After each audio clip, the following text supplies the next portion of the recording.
truly believe that he who defines you controls you. Identity is something that is very sacred. Okay. And too sacred to leave to someone else to define. Many fashion designers, they create a lot of beautiful creation. But you create a statement. To understand my designs, you need to understand the person that I am. So my name is Gandani, and I am a storyteller. And before I make any material, it starts with a story, and my stories are then realized into all the forms, whether it's jewelry, if it's furniture, if it's experiences, you name it. But it's all rooted in narrative. Hello everyone, welcome in Made in Africa podcast that brings you true and regional stories of Africans. In today's episode, we're with Gandani Carlton, the founder of Ngamani. Where do I start? I don't think I think of judgment at any point in creating my collections, because again, it all starts with personal stories. And so the people that relate to that stories are the audience. If you're not someone that relates to that story and you have your own opinions, then you do not matter in this context, because this collection was not for you. What is your viewpoint on sustainability in fashion? Right now, sustainability is rhetoric that is being used a lot in fashion because, it is being said it has been sold to us as a commodity by the West, who are creating in practices that are not sustainable. But I think a lot of African and made in Kenya businesses are sustainable. What does sustainability mean? Your new collection, AKISAMI, is being described as your most personal work yet. May 30th in Nairobi. Yes. And then 12th June in Kilifi.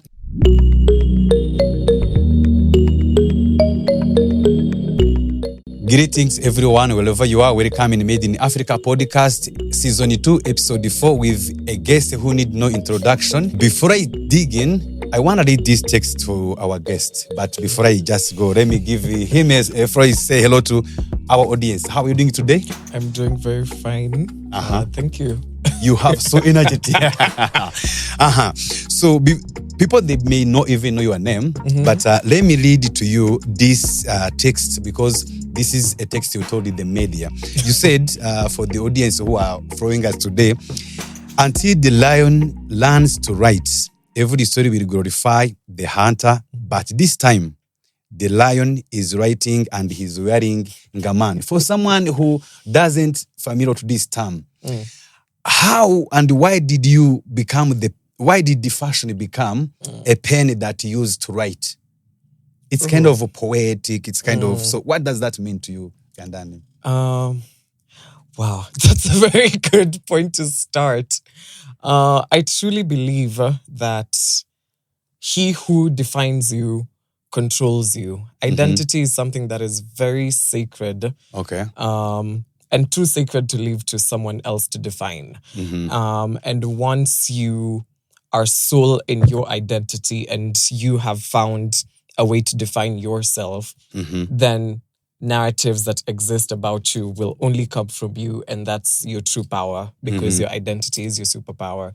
And it just so happened that in my identity, there was a lot of expression in grandiose and larger than life ways and taking up space, but yours could be something else. And I urge you to find whatever it is, because that is your superpower. You describe yourself as a voice who are voices for the community, in the marginalized communities. Who are these people, and why are you concerned with that initiative? Who are these people? People like me. I think I want to be a textbook definition of what queer African excellence could look like. And it's not a narrative that has been painted very flamboyantly and luxuriously. When you think about queer Africans, you just think about strife and struggle and a lot of resilience, but rarely do you ever get to experience the beauty that comes out of it. And this is, again, a narrative that has been written without our involvement. And I'm all about reclaiming identity, and once you take that pen and write for yourself, then you define what the next steps will look like for you. So I'm very intentional in creating that image of success and excellence. That's very interesting. And I will maybe ask more questions when you go through ahead. Many fashion designers, they create a lot of beautiful creation. But you create a statement. So where does that came from? The anger, the tenderness, the politics, and how do you hold all of that inside the garment without losing a beauty? I think to understand my designs, you need to understand the person that I am. So my name is Gandani, and I am a storyteller. And before I make any material, it starts with a story, and my stories are then realized into all the forms, whether it's jewelry, if it's furniture, if it's experiences, you name it. But it's all rooted in narrative. And I'm constantly telling the narrative of liberation and freeing your mind and finding your own identity and becoming the person that defines it. And so when I create, it's not the material that comes first. It's the story. Are we expressing joy? Are we expressing grief? Are we expressing anger? Are we expressing liberation? That comes first, and then that is what will determine the end piece. Yes. Okay. Thank you very much, Ngandana. And I hope, dear fashion lovers, enthusiasts, businesses, wherever you are, I hope you have a very, very good time. We're just starting, and you can see our guest is so vibrant and vibrating. So tell us more about Ngamani. Ngamani, it is a fashion brand that is now trying to even more established. So to you, tell us more about Ngamani, and were you expecting what you are seeing in 2026? Okay. Yes, I was. Ngamani. Do you want to know the meaning of the name Ngamani? Yes. Ngamani comes from a Swahili methali that says, Mwenda tezi na omo marejeo ni Ngamani.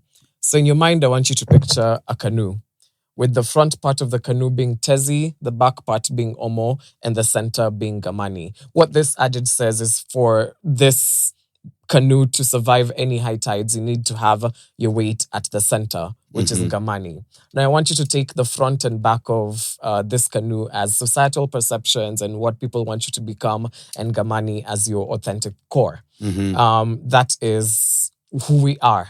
Ngamani is a deliberate call to center, to tell people to come back to their center and find out who it is that they are. Because again, when you define who you are, you will not be swayed by the outside forces. And so when I started this, it started as a short film, actually, that I made in 2022. I used to make a short film every year on my birthday to kind of mark the passing of that birthday. So when I turned 18, I made And Now We Bloom. When I turned 19, I made a short film called Becoming. And when I turned 20, I made the short film Ngamani in 2022. Yes. So as I was preparing for the next short film for the coming year, Ngamani didn't feel finished. Like, I was trying to, script the next film, which was AKISAMI, which we'll get into, but there was something that was incomplete about Ngamani. And I went back to revisit it, and I realized that it needed to come out of just the film. It needed to be a way of living, because this is the same principle that I was speaking about in the film, and I had just started living it. And I found that my way of living it was expressing myself in loud, grandiose ways. And I wanted to now extend that to the people. And that is how Ngamani was born, by me wanting to share this center of mine to the people.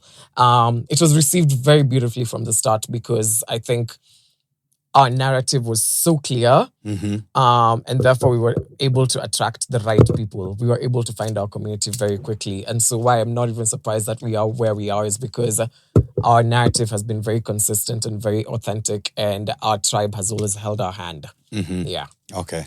That is very interesting, Ngamani. And last year, you did a very remarkable show, and it was called Sold Out, and the pieces was very remarkable. To you, tell the fashion lovers and the businesses who are following this show, who are not there, how was the show and what each piece tried to say? Because it was a very interesting show. Many people attended, and tell us more about that show and what each piece tried to say? Because there are few pieces I want to ask you more about. Yes. Okay. First of all, if you have not attended a Ngamani show in your life, you have not lived. Put it on your bucket list to at least once come to a Ngamani show. The collection you're speaking about is the Madhabahu collection, which was at that point my most vulnerable yet. But I'm finding that I'm getting more comfortable with my audience and I'm telling more vulnerable stories as time is going. Madhabahu. Madhabahu is a Swahili word that means altar. And I wanted to present the human body as an altar. Just before the Bahu collection, I'd done a collection called Marejeo, which the story was about coming back to your inner child. And I was going through my own processes of healing my inner child. And so after that collection, in my own journey, I found myself stuck with the adolescent child. Okay. I was like, okay, now there's another child that needs to be healed. And the scars that my adolescent being had was a lot of body dysmorphia. I feel like during adolescence is when teenagers are taught shame, because shame is taught. When girls start growing their boobs and people start growing at different paces, when the beards start coming in, the chests start developing, then we start looking different. And we find that, in my case, a lot of adults were trying to police this growth. People are starting to make fun of people who are growing faster or not growing at all. Girls are being told cover up so that you don't seduce the teachers, and boys are being told start being a man and start associating yourself with a girl so that you can be seen that you have an identity. And the policing that happened during this phase of adolescence made a lot of people ashamed of their bodies or not learn their bodies enough because they've been taught to just cover and move. And so I found that as an adult, I did not know my body and I was very ashamed of parts of it. But then the shame was not coming from me. It was coming from policies that had been told to me that I should follow. And this is a narrative that a lot of people would relate to. So what that collection was reclaiming that narrative and falling back in love with your body, recognizing your body as an altar, the same way that you would go to an altar and put your libation, nourish it. Like, you see how the Hindus decorate their shrines? That is how I wanted to present your body as an altar. Your body needs to be nourished. Your body needs to be loved. Your body needs to be taken care of. And it is not an item that other people should decide what you do with. Yes. Oh, that is something very interesting. I hope listeners and our viewers, you are having a good time. So, Ngamani, by the way, for viewers and listeners, when I call him Ngamani, I'm calling his branch because him is called the Gandani. Yeah. And I answer to both of them. Yes. They're both. So I prefer to call you Ngamani. Okay. So, Ngamani, some of your pieces really tell a story. And they even have been challenged, line between femininity and masculinity. So what that deliberation, philosophy from start, and did the cross just begin to refuse those boundaries on their own? So what that deliberate philosophy from start? Or did the cross just begin to refuse those boundaries on their own? For example, I get the question. You get the question. I'm trying to answer myself. Was it actually deliberate? I feel like, again, all my designs start with a story. And when I'm telling the stories, they're just being thrown to anyone who might resonate with it. Whether it's a man, whether it's a woman, whoever it is, whether it's someone young or old. So I do not gender any of my articles. Yes, so in that case, I guess it is deliberate. It is thrown to the public, and then whoever resonates with the story and the piece will wear it and give them its own persona. It's not predetermined. The wearer is who will decide if it's for them or not. Okay. Yes. Because for the viewers and listeners who haven't been that show, the color correction was very interesting. And some of your pieces, by the way you create, as you are saying, it deliberate to show the body. Like if somebody fraud the models in your shows, you can see there's definitely liberation of the body. So why is that?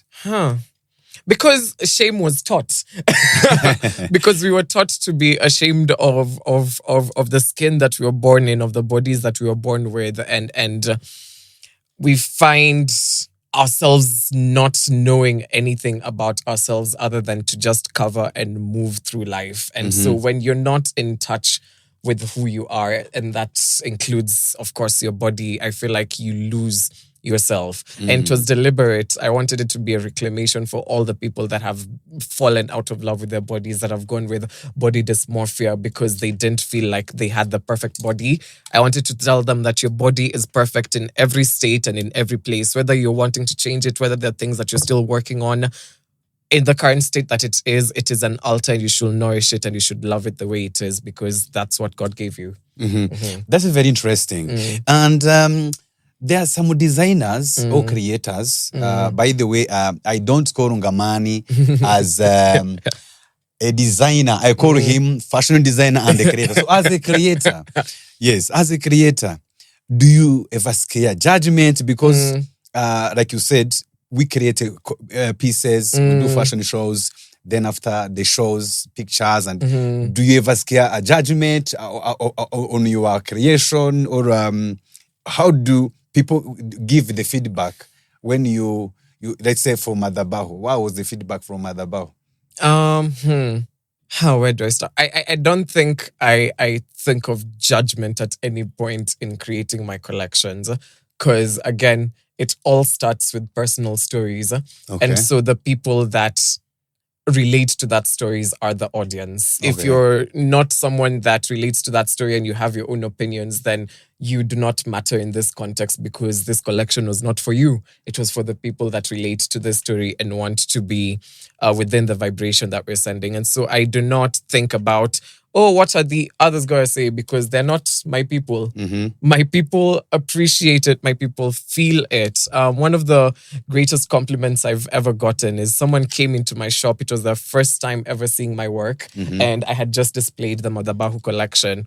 And they said, I feel your work. Not I see your work, not your work is beautiful, or not, oh my God, everything is shining and whatnot. They said, I feel your work. Because all the pieces have spirits and they have a lot of soul that went into them and intentionality before they became material. And so that is the audience that I want. The people that are not just looking at the material, they're looking at the story behind it. And so the others that judge are not really in my target audience. Okay, so that's a very interesting. And you mentioned the story to your specific people. So are you trying to say that when you are creating your design, you have a specific audience you are creating for, or you are creating it to everyone, but those messages, the message you are sending, whoever meets your message is going to become your client? I create for people who are intentional about knowing themselves and having an identity that is true. And even people that are questioning and on a discovery of learning more about themselves. Because a lot of my work is rooted in identity and my own identity and identities that we're seeking to find. And so those are my audiences, and they may take shape in many forms, from a 5-year-old girl to a 67-year-old woman. Like, it varies, but as long as you're looking for that sense of identity, I feel like those are the people that I target. Okay. Yeah. That's very interesting. And if you have not been to Ngamani's show this year, there is a very welcome to the dates and announcement of the new. So, Ngamani, your new collection, AKISAMI, is being described as your most personal work yet. Yes. What does that word personal actually mean in this context? Okay. Again. And what did you put into this collection that you had never allowed yourself to put on the runway before? That means this is a very unique collection. Yes. Again, all my creations start with a story first. And personal in this context means this is the most personal story that I've ever told. And it's also happening in real time. Like, it's a story on grief. And as I'm processing the grief, is when I'm creating the collection. So it feels like a very natural therapy to me. Okay. And that's why it's very personal. I feel like I've been known for telling stories that have such a positive ending, like be who you are, choose yourself, go back to your inner child, and all of these collections have been so beautiful. But for the first time ever, I'm creating a collection that I don't have a predetermined and positive message. It's just, let's recognize the grief and sit with it. Let's not police this feeling and emotions that we have. Let's sit with it and let it do what it wants to do. I won't tell you the end message. That is for you to define for yourself. Okay, that's very interesting. And what is the meaning of AKISAMI? What is the story behind? Okay. What's the moment behind? Is any person you are trying to dedicate? So like, what is that? Because it's a something very, it's a personal, very unique, very new. So tell us what's the story behind the AKISAMI. AKISAMI, first of all, is a Swahili word that means fractions. 1/2, 3/5, you name it. Okay, that's interesting. It started from a point of... Remember in the beginning, I told you that I was doing a short film every year to mark the passing of that year. And then after Ngamani, I was unable to do the next film. Yes. But I had already written it, which was AKISAMI. So AKISAMI started even before Ngamani, the brand, was born. 5 years in the making.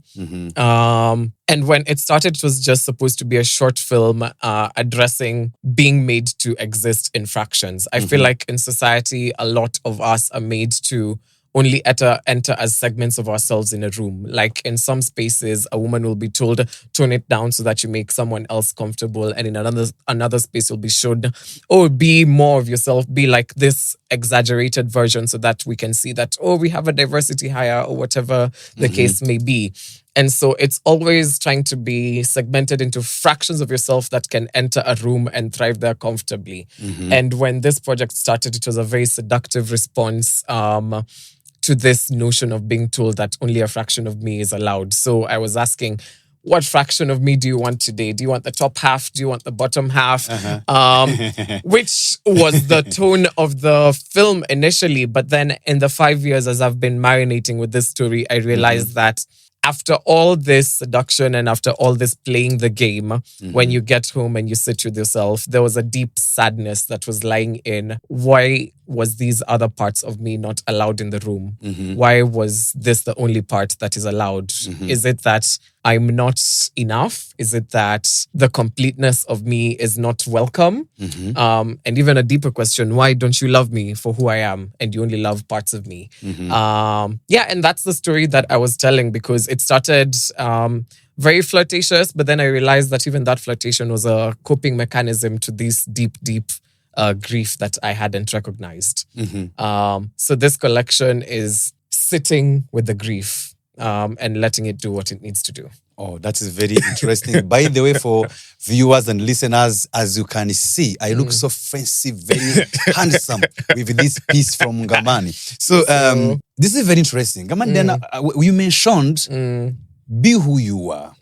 So look at the camera and it tell fashion lovers and enthusiasts who follows you. Very interesting. And there are people who are listening and viewing who also still in that comfort, that zone of not being comfortable of who they are. You have described people to be who they are, especially wearing your pieces, or be who they are. What message will you tell them? Maybe look at the camera and tell them in terms of fashion, in terms of describe themselves, who they are in terms of fashion and what they want to put on their body.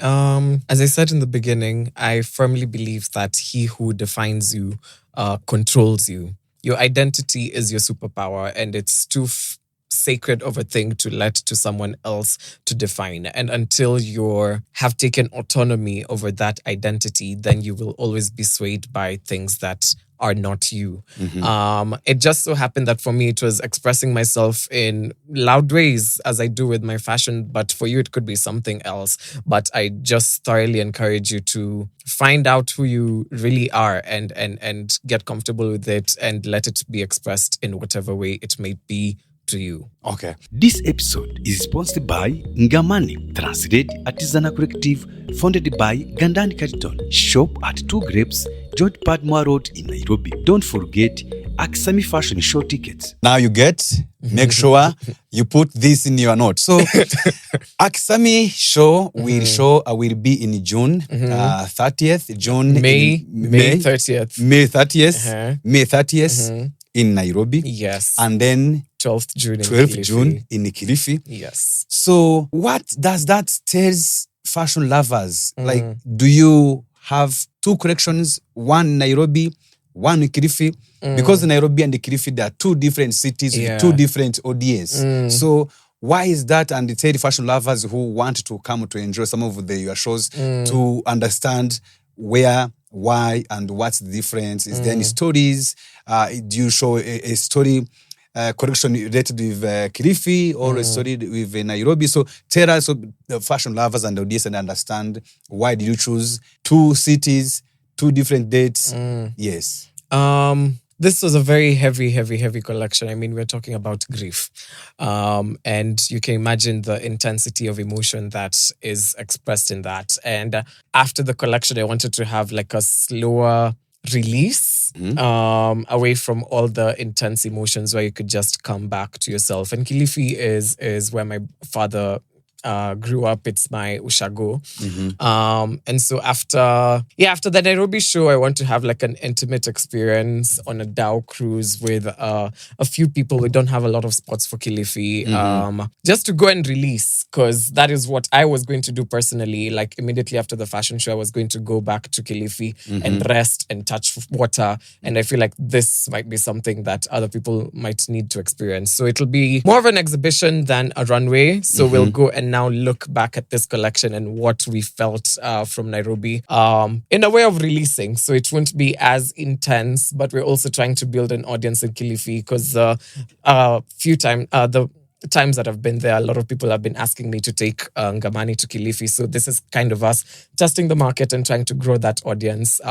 Then hopefully next year we'll do something much bigger. Okay. Yeah. That's very interesting. Nairobian, people from Kilifi, get ready.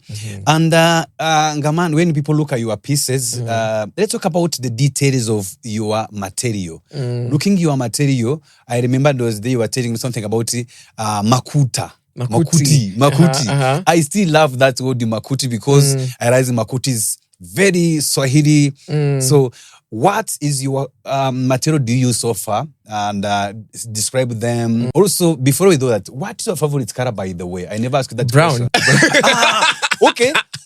That's why Motherboard is so much brown. Yeah, but even if you look at our brand, our logos, and if you just go to our page, a lot of our aesthetic is brown. First of all, I'm a Virgo, which is an earth sign, and it is reminiscent of my favorite color, because brown is the color of my skin. It's the color of the ground beneath my feet, and I feel like it's the essence of my being. Yeah, it grounds me. It's just a color that has so much richness because I see it every day, literally when I look into myself. Okay. Yeah. And the material you use, so tell us which materials do you use when you create the pieces? Ngamani's material intelligence borrows a lot from everything from the African soil. So we use brass, we use cow horn, we use cow bones, we use a lot of raffia, and I'm on a raffia craze right now. Raffia is made from dried palm leaves. And these dried palm leaves can take many forms. Where I come from in Kilifi, we use them to make makuti, which is the roofs above our huts. We use it to make mikekas, which is the mats beneath our feet. We use it to make uteos, which we use to winnow and even present food on. And so by me using this material that has been used to make homes, where I come from, and putting it on my body, I'm declaring my body as an altar. And the same way that I would take care of the home, the same way I would take care of that house is how I should take care of my body. So it's a constant reminder that every time I have this material, I should take care of myself. Oh, that's very interesting. I love that. And you mentioned you use material from the African soil. Yes. So how do you see made in Kenya and made in Africa in terms of creativity and the fashion? as a creator? How do you see, what your points of views on that? I like how a lot of things today are going to reference your first question of until the lion learns to write, every story will glorify the hunter. I feel like African luxury or luxury in general has always been defined by things that are Western. And we have a lot of Africans that would not even buy Kenya or buy Africa because they associate luxury as things that have been coming from Paris, coming from Italy, and materials that are all outside. And this is a narrative that is by design. We're told that what is ours is not luxury. And so I'm very intentional about looking within and being the own definer of what luxury is to you, because a lot of the materials that are in the luxury market are extracted from our very own soil. The golds, the diamonds, all of them come from here. And for us to only buy from outside, yet within we have so much, then our identity is being defined by someone else. So it's time for the lion to take up that pen, and start writing to define luxury from themselves, because we have such rich materials, we have such rich heritage, and until we recognize it, we will constantly be swayed by exterior perceptions of what luxury could be. Okay. The other question I was going to ask you is about the copy paste. I will ask Retta. And your runaways are very unique, looking at the models, looking at the choreography. So we talk about AKISAMI because AKISAMI is coming and it is 2026, fashion lovers, business, they're waiting. What are you bidding for the audience this time? And how do you want someone to feel walking out of the AKISAMI show? Okay. First of all, we'll start on time this year. Okay. I need to take accountability for that one. Yeah. I need to take accountability for that one. We have created systems that will work for us to start on time, and we'll start during the day at 2 p.m. And we are partnering with Silk Road Music Festival, which is a Barbados-based music festival that is trying to find roots in Kenya, that is rooted in storytelling and cross-cultural exchange. And they will be what welcome you when you enter the AKISAMI experience. You will walk in to a list of, I think, 4 to 5 music acts, all African and all telling stories of liberation and of African identity. And so when you walk in, you will be serenaded and you will have a chance to decompress and release. And then we will usher you into a sacred space, which is the runway, where we will present our 20-piece collection that I do not want to tell much of. You just have to come and experience for yourself. And after that, as usual, Ngamani Runway has to end with a ball. And so we'll be partnering with House of Andeti for the second year in a row to we say hello to House Andeti. House of Andeti. Yeah, the best dancers. I like them, by the way. And so, we'll be partnering with House of Andeti once again to do a disco matanga ball, because in Luo and a lot of African cultures, the grieving processes are usually very elaborate. And so after having such a heavy day of experiencing these emotions, we need to then celebrate and release and enjoy life. And Andeti will be giving us the Disco Matanga Ball, which is something that we've borrowed from Luya and Luo cultures to release all these emotions. Oh, that's very interesting. Yes. By the way, I was going to ask the question and you already answered, but I still have ballroom. It is very unique. I don't know how you mentioned Rio, I don't know if in the culture, African culture, you have something similar to ballroom, but to say it is release, do we have something before I continue? Something like in African, let's say the ballroom started from a point, it started in New York during the human rights movement, and it was a space for queer people to find an identity and a space to thrive, because they were being locked out of so many spaces. Like, they couldn't get employed in the modern world, they couldn't become, and they didn't have spaces to express themselves. So they created this culture of their own, where within the space you can be whatever you want to be. So like, even though you can't be that corporate person outside, this is a space where you become. And so it started as a sacred space for identity, and then it became a whole movement. And then when we eventually got rights, we still had our own grounding there. And so we go back to honor it and still have our own little cathedral where we are just in tune with who we are, and we express ourselves in a space that has no judgment. And so I don't think ballroom is tied to nation. I think it's more tied to an identity and creating a space to be. Okay. Yeah. Okay. That's very interesting. And why do you think ballroom is a good, is a perfect touch to add to you AKISAMI? Because I have strong roots in ballroom. Like before Ngamani became what it was, before Gandani became who he is, I was very involved in and still am very involved in the ballroom community. So it feels like a beautiful homage to pay to, my community and the people and culture that have made me who I am, because I'm constantly referencing them. And I just love to honor them. And I feel with Andeti, you can never go wrong. Andeti knows how to throw a party. And after that serious runway, he's the perfect show of releasing. It's better than any club, I'll tell you that. That is amazing. And that's very amazing. I want to ask this question. You are ballroom community. And by the way, I have seen some of the ballroom community. You are even giving them, you are supporting them. You are giving them platform. And some of them, you even they participate as a model. I have seen it's all in one. Yeah. So what will you share to audience who want to know more about your mission and your love and your commitment to continue supporting such a community, ballroom community around? Yeah. Or for them who are listening to you, what should they take away? Why are you supporting them, promoting them, associating with them, trying to create, to grow together? I don't like the them connotation, because them means that I'm detached from them. Yet I'm literally one of you. Yeah. And so Thank you. it's like literally growing with your home. Like the way that if you succeed, you'll carry your family. It's the same way. It's not like they are a special group that is aside that I'm reaching out to. These are literally my brothers, my sisters, my family. And so of course, wherever I go, I will go with my people. Okay. Yeah. Thank you very much. And to empower them. And this is one of the Made in Africa podcasts, because some of our listeners and audience, always they are happy to hear such an initiative of you having your fashion brand, invest in your business, but also associate with more than 100 people. That is what you call creating jobs to people. So thank you for creating jobs to people. So, and fashion has a complicated relationship with the communities it belongs from. It takes a culture, then it gives back. How conscious are you of that tension, and how does Ngamani try to stay rooted in the communities it draws from rather than just drawing from them? That is... what a question.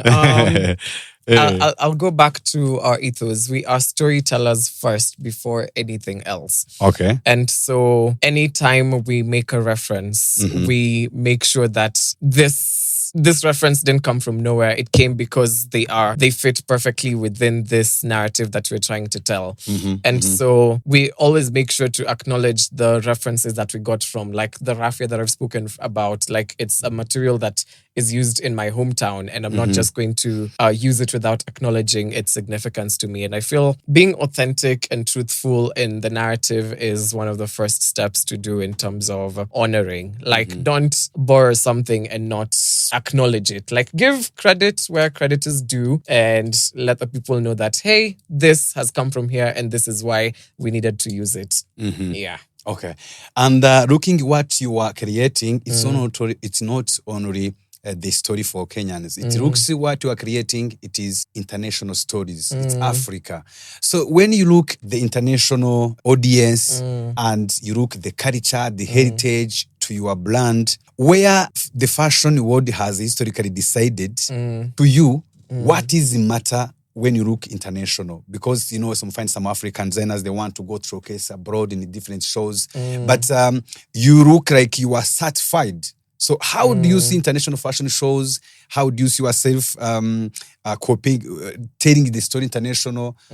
How do you think your story is related to international? Because some of the pieces you have, for example, there's some similarity in the London Fashion Week, in the Paris Fashion Week. So how do you see that narrative from Africa to the world? That's a very layered question.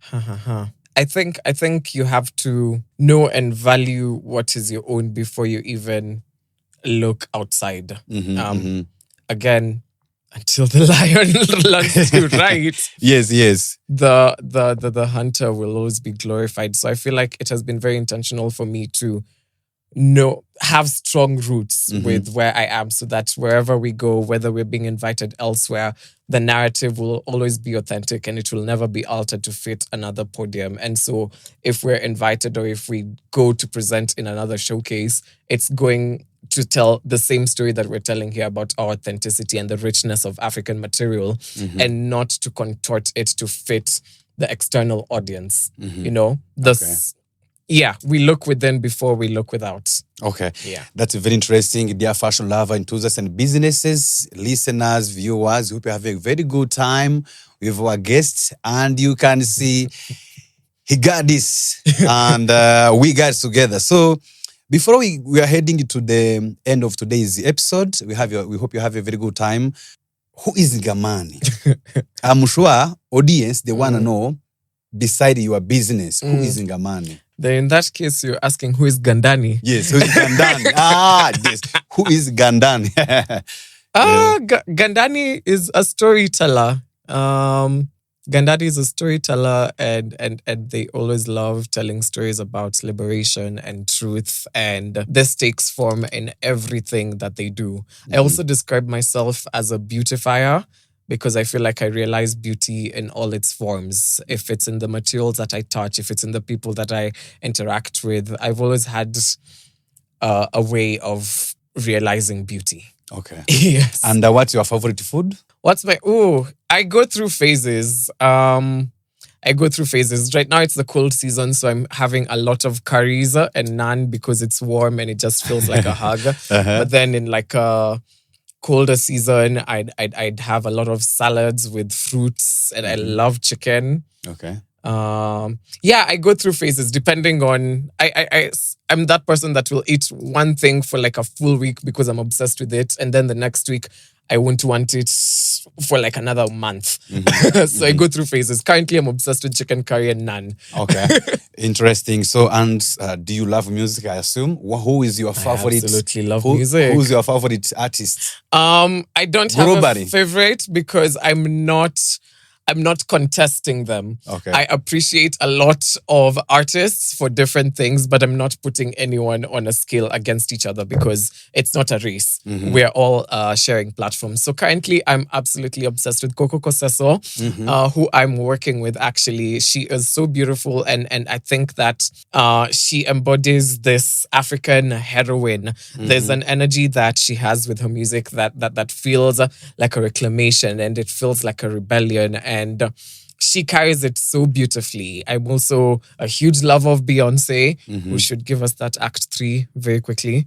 She's promised us a new album, and we're really waiting. By the way, I was going to ask you, are you sure it's not Beyonce? Because somebody told me, Ngamani, he likes Beyonce. Who told you that? Because I was in one of the events, and then when you came on the stage, you came on Beyonce's song. I'm like, why? Then somebody's like, Anapenda. Yeah. No, again, I needed to start within before I go without. So within, it is Coco Koseso, for sure. And then when I go who is without, the Kenyan for viewers who is a Kenyan. Yes, a Kenyan artist, yes. A very beautiful and powerful Luo girl. She has, I don't know when this will be out. She will be performing at our fashion show.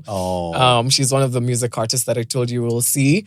And she also has a gig on Alchemist on 17th. I don't know if this will be out by then, but she's a talent to watch. Okay. She's a talent to watch. Okay. And here we are with Dwayne end of today's podcast. And Ngamani, when you look made in Kenya in fashion, where do you think is it heading? Where are we heading? Where are we heading? I feel like there's a lot of eyes right now on Africa and what we're doing in terms of fashion, because a lot of people are realizing that home, east or west home is best. And here's where the true luxury is. So I feel like we're getting to a phase where a lot of people will be conscious about what they put on their body and what they consume.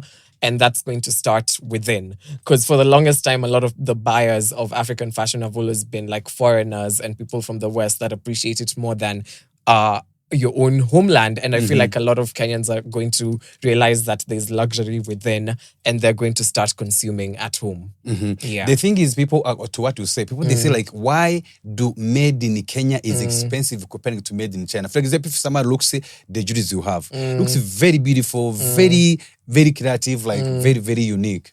And when someone asks you price, we find your jewelries are expensive than made in China or made in other countries. So why do you think made in Kenya is getting more expensive than made in China, for example?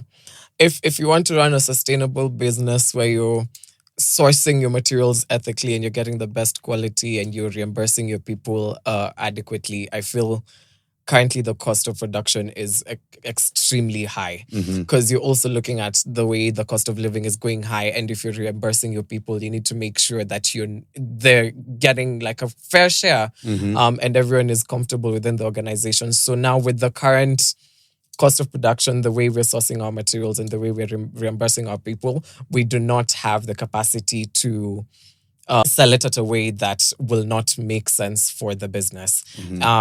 It is very unfortunate that we are competing with a lot of exports. Like right now, the average Kenyan is getting a lot of their clothing from Mtumba and Gikomba because it's cheaper to get things that are imported, which then makes our local market very, very unattainable, because we can't compete with the 50 bob shirt and the 250 bob shirt that was made in a factory that is able to produce at scale. Yet right here, we're doing it handmade. We have rent to pay. We have artisans that need to be paid fairly. It's an unfair competition, and I wish the business environment was made easier and more accessible and fairer to the local consumer. I feel like if they were taxed, if the people that are importing were taxed as much as we are, then maybe people would realize that we are adequate in how we price. Yeah. And before we end our episode, you mentioned sustainable. Sustainable. By the way, I see you create, but I don't see you. We are too much more to sustainable fashion, recycling. What is your viewpoint on sustainability in fashion? Right now, sustainability is a rhetoric that is being used a lot in fashion because, it is being said it has been sold to us as a commodity by the West, who are creating in practices that are not sustainable. But I think a lot of African and made in Kenya businesses are sustainable. What does sustainability mean? It means creating something today that will not cause dilapidation on what you have currently or affect how it will be used in the future. And I feel like a lot of Kenyans are doing that already. Like, we do not produce too much. We do not create a lot of waste, and we are always producing in small batch. So even though we're not blasting it on billboards and saying, oh, sustainable, sustainable, sustainable, it's because this to us is not a separate commodity that we're selling. It's who we are. I don't have to come and tell you that, oh, you have red blood cells, because it's something that is naturally in you. So it's how we've always run our stuff. Because you mentioned sustainability is not only recycling. It's making sure that what you're sourcing is sourced ethically and it is not going to create damage in the future. We use dried palm leaves to make some of our jewelry. How is that not sustainable? Okay. Because the tree will grow again, and now we've saved the thing from waste. This is cow horn, which would have otherwise just been thrown away. But then we go and buy it from butcheries and slaughterhouses that have just killed the cows. And instead of it being thrown, we turn it into article of beauty. Okay. And we cannot let you leave without sending a message to creators, Kenyans. I know you have been collaborating with different designers. I saw you collaborated with Kionda, with Vicky Ngari, you collaborated with Tatiana. Yes. And you are now collaborating with a musician. You are now collaborating with dancers. So now send a message to Kenyan fashion designers. What message will you give to them? Maybe look at the camera and tell them. What message will you tell them? Your story is your superpower, and let it take any form that it needs to take. Okay. So, and with AKISAMI, double runaways, with the ballroom, and with all who have Ngamani have achieved, where does the lion heading next? The lion is finding different ways to tell their stories. You've just mentioned that we're collaborating with musicians and dancers and all these, and we're finding as many ways as possible to continue our stories. So we are going to be practicing many art forms outside of just fashion, and I can't wait for you to experience all of those. What do you want this brand to look like in 10 years? That is what I want it to look like. I want the existence. We have just recently launched our sister company, Ngamani Home, that is presenting furniture items and items for the house that are rooted in this narrative. Pieces that have character, pieces that can tell a story. And this is how the brand will look like in the next 10 years. There'll be a lot of forms that you will experience these stories. If it's in photography, if it's in architecture, there's so many ways that you're going to consume the story of liberation. And I can't wait for you to experience them. Okay. So, dear fashion lover, enthusiasts, and businesses, thank you very much for being with us. We hope to see you next time in another episode. And in Gandani, thank you for coming. Thank you so much for having me. We appreciate it. Asante sana. Thank you for coming to Made in Africa podcast. So, viewers and listeners who can listen this via any platform, you can also watch us live on our YouTube. And see you next time. Asante sana. Bye-bye. See you at the fashion show. Yes. Okay. Anything else do you want to share for your lovers? Maybe you can tell us, remind followers and listeners about AKISAMI details, the location and everything, ticketing. So before I go ahead, please. Okay. So first of all, AKISAMI is on 30th May in Nairobi. I want you to pin that date. It's going to be on a beautiful Saturday. It's happening at 2 Grapes Wine and Friends in Kilimani, George Padmore Road, from 2 p.m. to 10 p.m. We'll start with Silk Road Music Festival, then the Ngamani Runway, and then House of Andati will do a closing ballroom. And 2 weeks later, we'll be in Kilifi, also with Andati, who has an event on 13th June. It's a ballroom event, and we will be there on 12th June. So it's going to be a beautiful weekend of just fashion and arts and release, and I hope to see you there. You can find the tickets linked on our bio, and you can also start shopping for what to wear. Also from our website, which is linked on our bio on Instagram at Nico Ngamani.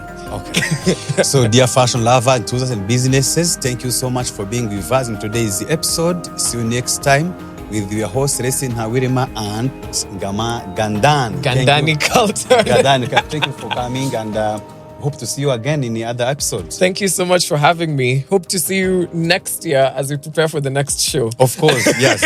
All right, guys, bye. Bye. Thank you for listening to our episode. See you next time with your host, Celestina Wirema.